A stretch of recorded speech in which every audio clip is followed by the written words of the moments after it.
नमस्कार. विज्ञान धर्म विश्व मंडळातर्फे श्री गणनायकाष्टकम स्तोत्रातील पहिला श्लोक आज प्रस्तुत होत आहे. एकदंतं महाकायं तप्तकांचन सन्निभं लंबोदरं विशालाक्षं वंदेहं गणनायकम्. आता आपण एकेका शब्दाचा अर्थ पाहू. एकदंतम, या गणपती बाप्पाला एकच दात आहे असा एकदंत. एकदा कार्तवीर्याचा वध केल्यानंतर त्याची बातमी सांगण्यासाठी साक्षात भगवान परशुराम हे कैलासावर उभे ठाकले.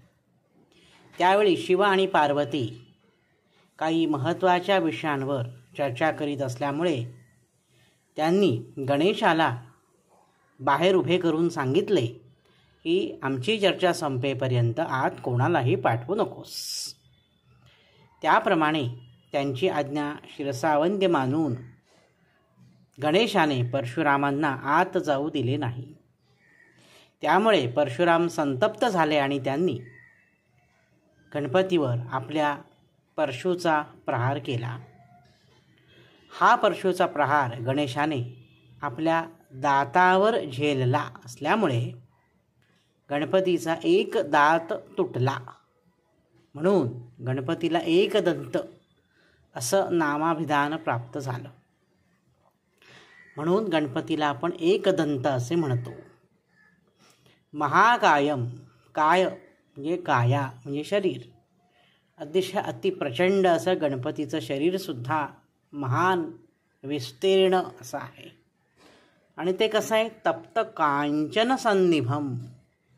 तप्त कांचन म्हणजे तापलेलं सोनं, झळाळलेलं सोनं जसं असतं, सोन्याला जी झळाळी प्राप्त होते त्यातनं एक प्रकारचं तेज बाहेर पडत असतं, असं तेज ह्या गणपतीच्या शरीरावर आहे. लंबोदरम, लंब उदर, त्याचं अतिशय मोठं असं उदर आहे आणि पोट आहे. तर ह्या लंबोदर अवताराची कथा आपण पाहू, ऐकू.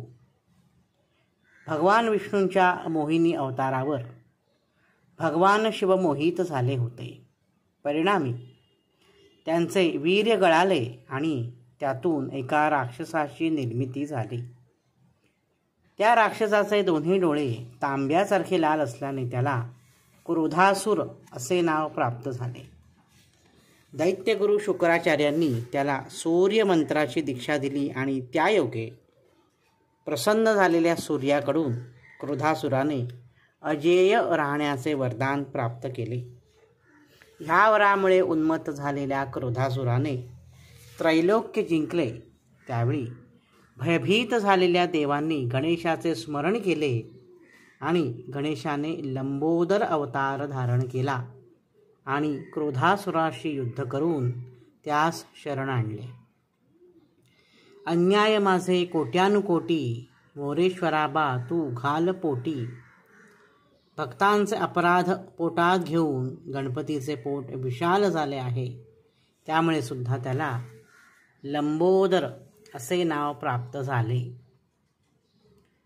पुढे म्हटलेलं आहे की विशालाक्षम, विशाल अक्षम, जसे नेत्र म्हणजे डोळे हे विशाल आहेत असा गणपती बाप्पा, म्हणून विशालाक्षम.